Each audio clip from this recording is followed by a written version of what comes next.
Corona सिर्फ लोगों को बीमार नहीं बना रहा, बल्कि देश और दुनिया के पूरे सिस्टम, पूरी इकोनॉमी को बीमार करता जा रहा है। देश में बेरोजगारी बढ़ रही है, महंगाई बढ़ रही है। बार बार लहरें आने की वजह से लोगों के रोजगार, उनकी कमाई, उनके खर्च पर असर बढ़ता जा रहा है। नमस्कार, मैं हूं अखिलेश आनंद। आप इस वक्त मेरे साथ देख रहे हैं देश का सबसे ज्यादा इंटरैक्टिव न्यूज शो घंटी बजाओ। इस शो में हम आपसे जुड़े तमाम मुद्दों को उठाते हैं, बुनियादी मुद्दों को उठाते हैं। ऐसे मुद्दों को इस शो में हम तरजीह देते हैं जिनका सीधा आपसे वास्ता होता है। आपको इसमें शामिल भी करते हैं और आपकी राय आपके मिस्ड कॉल के जरिए हमें मिलती है।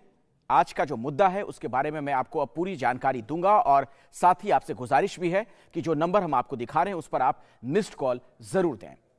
कोरोना काल में बेरोजगारी, महंगाई बढ़ाने वालों की आज घंटी बजानी है। देश में महंगाई बढ़ने की सबसे जो बड़ी वजह है पेट्रोल डीजल के दाम में इजाफा होना।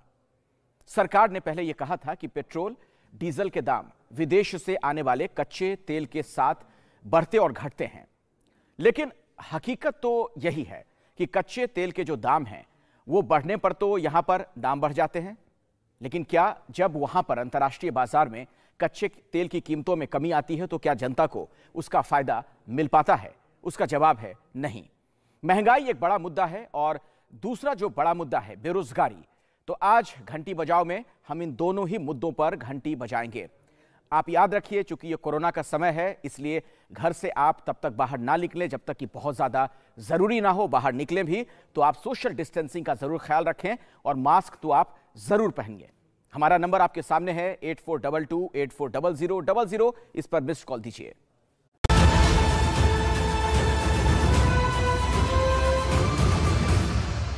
एक 110 पे पहुंचा के फिर नीचे लाओगे, आप 10 रुपए बढ़ा के 5 रुपए कम कर दोगे तो उसको कम करना नहीं कहते।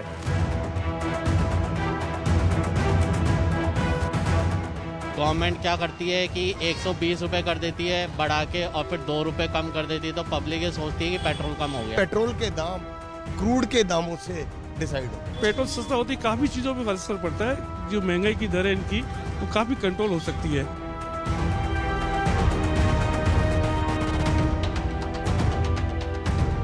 देश में कोरोना की मार एक तरफ और महंगाई की मार दूसरी तरफ।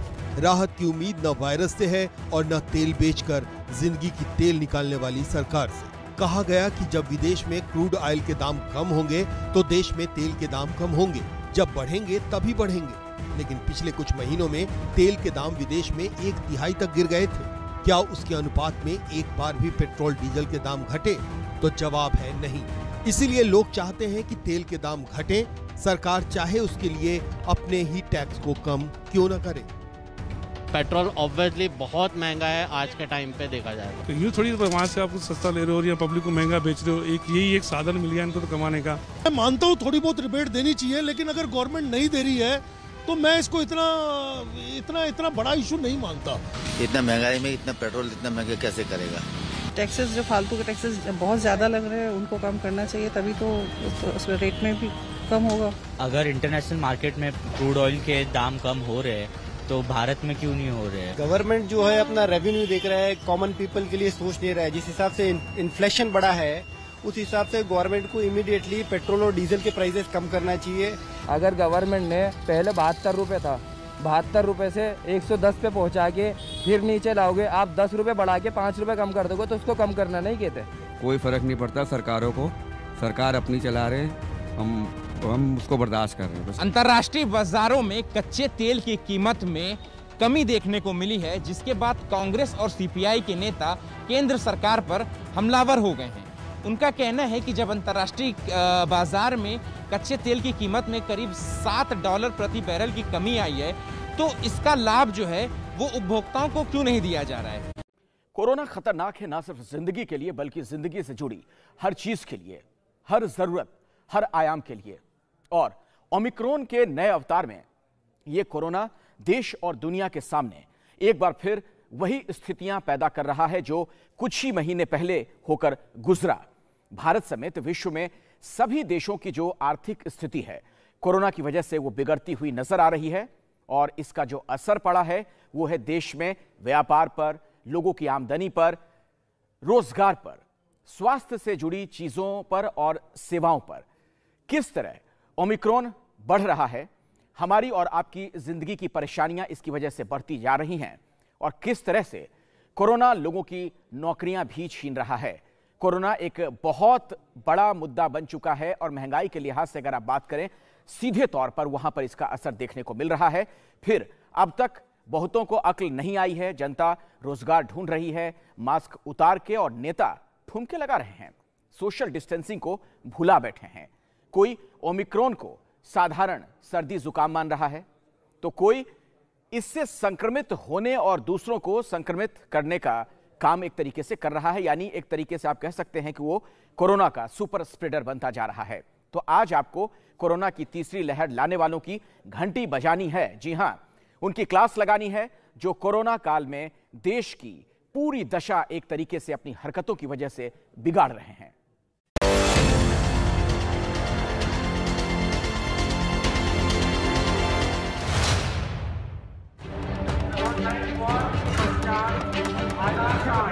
बार बार कोरोना की लहर आने से कैसा हो चुका है अर्थव्यवस्था का हाल, ये बताती हैं बेरोजगारी की ये तस्वीरें।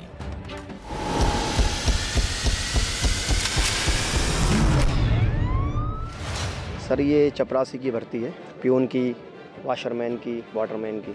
और आप अगर इतने पढ़े लिखे हो, बीएससी मैथमेटिक्स से किए हो, तो आप ये जॉब क्यों करना चाहते हो? तो मैंने उन्हें साफ साफ कह दिया कि मध्य प्रदेश में रोजगार की बहुत कमी है, लाखों कैंडिडेट ने फॉर्म भरे हैं, लेकिन फिर भी मुझे आशा है कि मैं इस भर्ती में सिलेक्ट हो जाऊंगा। ये इस तरीके की भर्ती देने को आपको आना पड़ा, क्या कारण रहा?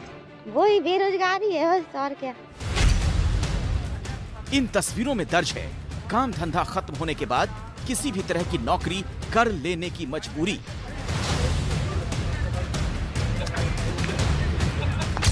कहाँ परीक्षा देना है, किस पद के लिए आया, कितने पद हैं? 708 पद हैं, प्यून पद के लिए आए। कौन कौन से पद हैं? जलवाहक का है, प्यून का है, और माली का है, स्वीपर का है, और वाहन चालक का। आपने कहाँ से पढ़ाई की? ग्रेजुएट। आखिर ऐसा क्यों हो रहा है? तो वजह हम बता देते हैं। वजह है बार बार आती कोरोना की लहर की वजह से बढ़ी बेरोजगारी।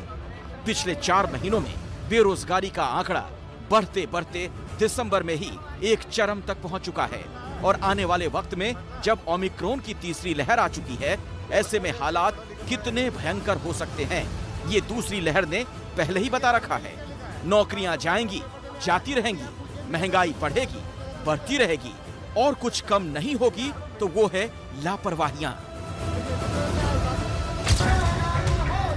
ये है पंजाब के मुख्यमंत्री चरणजीत सिंह चन्नी। देख लीजिए, एक राज्य के मुखिया बने चन्नी ये भांगड़ा कर रहे हैं। जिस सुबह इनकी पंजाब सरकार ने कोरोना की तीसरी लहर के चलते स्कूल, कॉलेज और यूनिवर्सिटी बंद करने का फैसला लिया, कुछ वक्त भी नहीं बीता कि शाम होते होते चन्नी कपूरथला की लवली प्रोफेशनल यूनिवर्सिटी में स्टूडेंट्स के साथ यूं नाचने लगे।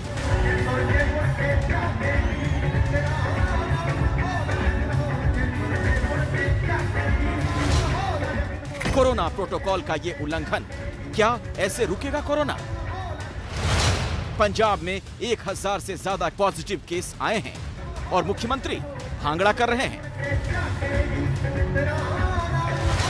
ऐसा दोहरा रवैया रखने वाले मुख्यमंत्री के खिलाफ घंटी बजानी जरूरी है। देश में कोरोना की वजह से आम लोगों की जिंदगी तबाह हो रही है, उनके काम धंधे छिन रहे हैं, चौपट हो रहे हैं। ये सब जिस तरह से हो रहा है उसमें लोगों की हताशा बढ़ रही है। आज हम आपके सामने जिन लोगों की आवाज सबसे पहले सुनाने वाले हैं, वो लोग कौन हैं? हमारे और आपकी तरह बिल्कुल आम लोग। इन लोगों की जिंदगी का दर्द भी बिल्कुल आम है, लेकिन इसे खास तौर पर दिखाने की जरूरत इसलिए है क्योंकि यह सब हो रहा है लापरवाही की वजह से, और जिस तरीके की हरकत लोगों की नजर आ रही है, यह बीमारी लगातार बढ़ती जा रही है। देश में कोरोना की वजह से बढ़ रही बेरोजगारी का ये आलम है मध्य प्रदेश के शिवपुरी का,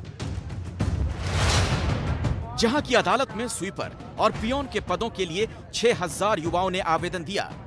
पढ़ने लिखने के बावजूद चपरासी और स्वीपर के पद के लिए आवेदन करने वालों में से ज्यादातर अच्छी नौकरी पाने की काबिलियत रखते हैं, डिग्री रखते हैं, लेकिन कोरोना की वजह से आमदनी पर जो मार पड़ी है उसमें घर परिवार चलाने के लिए ये कुछ भी करने को मजबूर हैं। ये सब लोग जानते हैं भाई कि जितने भी बंदे खड़े हुए हैं यहाँ पर, जितने भी यहाँ खुद देख रहा हूँ कितनी जनसंख्या है यहाँ पर, हर ना कोई बंदा ऐसा तो है नहीं है कि वो केवल 8th क्लास पास हो। यहाँ पर हर बंदा जो है 10th है, 12th है, कोई बेचारे M.Com भी हैं, MBA भी हैं बेचारे, है ना, इंजीनियर भी लोग बंदे आए हुए हैं, पता नहीं कौन कौन। तो ये सबसे बड़ा मसला ये है बेरोजगारी, जो हमारे भारत के अंदर और ख़ास तौर से हमारे मध्य प्रदेश के अंदर है। ये आप भर्ती देने आई थी, काय की भर्ती देने आई थी? जी सर, वो है वॉचमैन। तो अंदर क्या पूछा आप? अंदर ये पूछा है कि मतलब आपकी अगर रात को ड्यूटी हुई तो मतलब आप कर सकोगे या नहीं। आपकी एजुकेशन क्या है? एजुकेशन BSc फाइनल है सर। कोरोना की वजह से शिवपुरी की तरह ही ग्वालियर में भी अदालत के 15 पदों पर 11,000 युवाओं ने आवेदन किए हैं।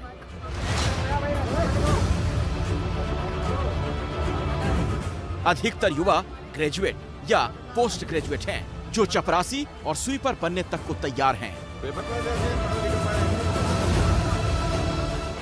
कहाँ परीक्षा देना है, किस पद के लिए आया, कितने पद हैं? 708 पद हैं प्यून पद के लिए। से बोला कौन से पद हैं? जलवाहक का है, प्यून का है, और माली का है, स्वीपर का है, और वाहन चालक का है। आपने कहाँ तक पढ़ाई की? ग्रेजुएट। देश में बेरोजगारी की दर बढ़ रही है, काम धंधे रुक रहे हैं, लेकिन नेता जिन पर इसे कम करने का जिम्मा है वो बोलते कुछ और हैं, करते कुछ और हैं, यानी उनकी कथनी और करनी में बहुत बड़ा फर्क है। 5 राज्यों में आने वाले दिनों में चुनाव हैं, लेकिन नेता हैं लगातार रैलियों पर रैलियां आयोजित किए जा रहे हैं। किसी को फर्क नहीं पड़ता कि इन रैलियों की वजह से कोरोना बढ़ता जा रहा है, भीड़ को बुलाया जा रहा है, एक जगह लोगों को जुटाया जाता है।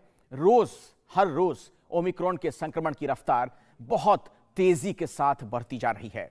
कई नेता तक इससे संक्रमित हो चुके हैं। आपको मैं बता दूं कि कई अस्पतालों में 50 से लेकर 100 डॉक्टर कोरोना के मरीज बन चुके हैं और देश के विभिन्न राज्यों में, शहरों में यह हाल है। लेकिन कोई रुक नहीं रहा, थम नहीं रहा, इसीलिए कोरोना भी नहीं रुक पा रहा है। अब सवाल यह है, उम्मीद सिर्फ चुनाव आयोग से जल्द चुनाव की तारीखों का अगर ऐलान हो जाए तो हो सकता है कि लोगों को इस समस्या से मुक्ति मिल जाए। एबीपी न्यूज को खबर यह मिली है कि चुनाव के ऐलान के साथ पहला फैसला जो चुनाव आयोग कर सकता है वो यही है कि बड़ी बड़ी जो रैलियां हो रही हैं उन पर शायद पाबंदी लगा दी जाए। और एबीपी न्यूज की लगातार जारी मुहिम है ये। हम लगातार लोगों से भी अपील कर रहे हैं और हम ऐसा कह रहे हैं कि चुनावी रैली पर रोक लगे। बहुत जल्द हमारी इस खबर का, हमारी इस मुहिम का असर आपके सामने देखने को मिल सकता है। आप देखिए हमारे संवाददाता अंकित गुप्ता की एक रिपोर्ट और बजाते रहिए कोरोना बढ़ाने वालों की घंटी। 5 राज्यों में चुनावी तारीखों के ऐलान के साथ ही केंद्रीय चुनाव आयोग बड़ी जनसभाओं और रोड शो पर रोक लगाने पर भी विचार कर रहा है। केंद्रीय चुनाव आयोग में हुई बैठक में इस मुद्दे पर भी चर्चा हुई है और मुमकिन है कि चुनाव की तारीखों के ऐलान के साथ ही चुनाव आयोग इससे जुड़े हुए फैसले का भी ऐलान कर दे।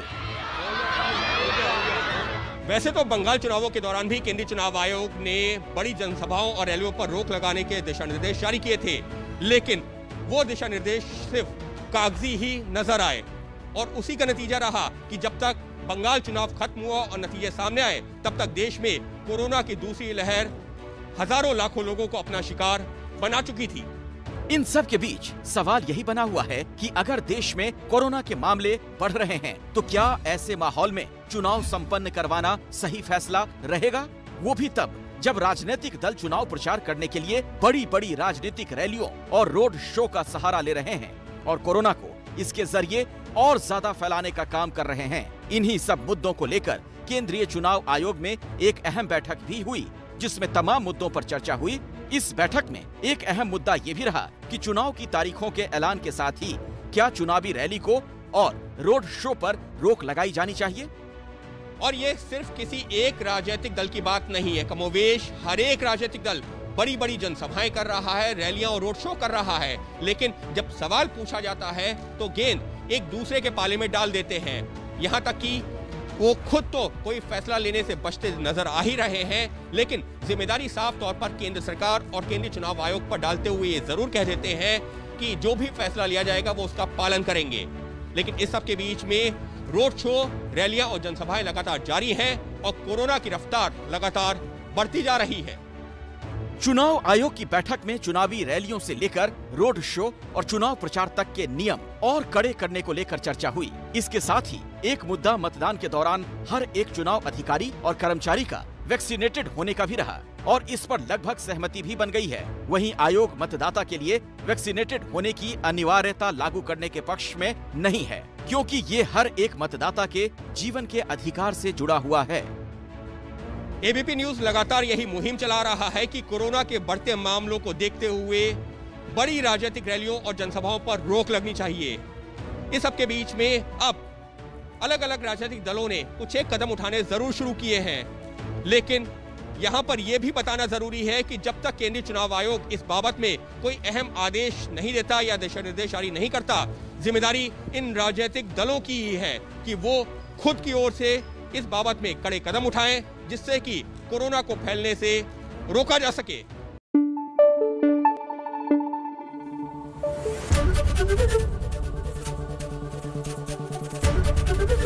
एबीपी न्यूज आपको रखे आगे।